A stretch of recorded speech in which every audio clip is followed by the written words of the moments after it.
بسم اللہ الرحمن الرحیم۔ السلام علیکم۔ امام محمد کا بیان ہے کہ ایک شخص کے گھر میں چور داخل ہوئے اور اس کے گھر سے سامان اور قیمتی مال و متاع اٹھا لیا گیا۔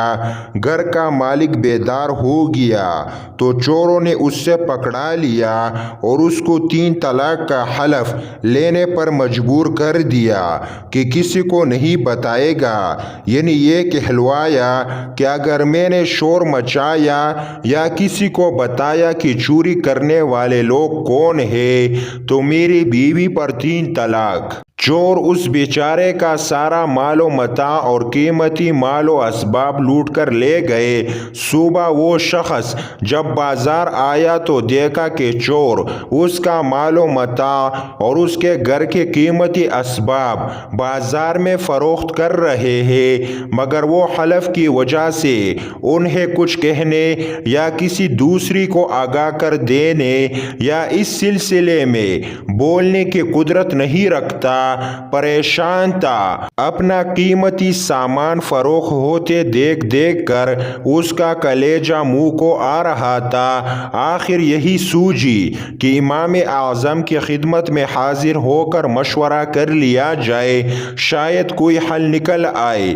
امام اعظم ابو حنیفہ رحمۃ اللہ علیہ نے جب قصہ سنا تو فرمایا، اپنے محلے کی مسجد کے امام، مؤذن اور محلے کی ذی اثر اور چند وجیہ افراد کو میرے پاس لاؤ۔ چنانچہ ایسا کیا گیا۔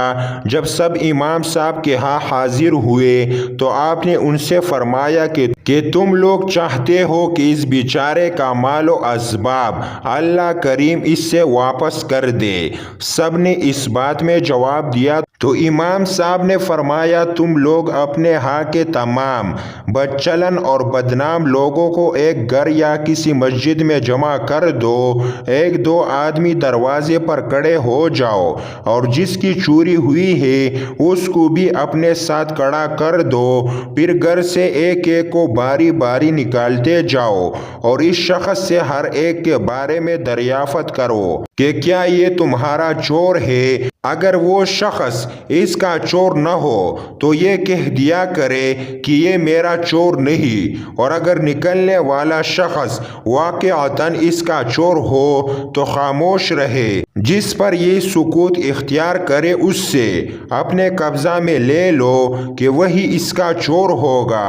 اس طرح چور بھی پکڑ لیا جائے گا اور اس کی بیوی پر طلاق بھی واقع نہیں ہوگی۔ لوگوں نے امام اعظم کی تدبیر و تجویز پر عمل کیا تو چور پکڑا گیا اور طلاق بھی واقع نہ ہوئی، اور اللہ تعالیٰ نے امام ابو حنیفہ کی فراست کے صدقے اس کا تمام مال مسروقہ واپس دلوا دیا۔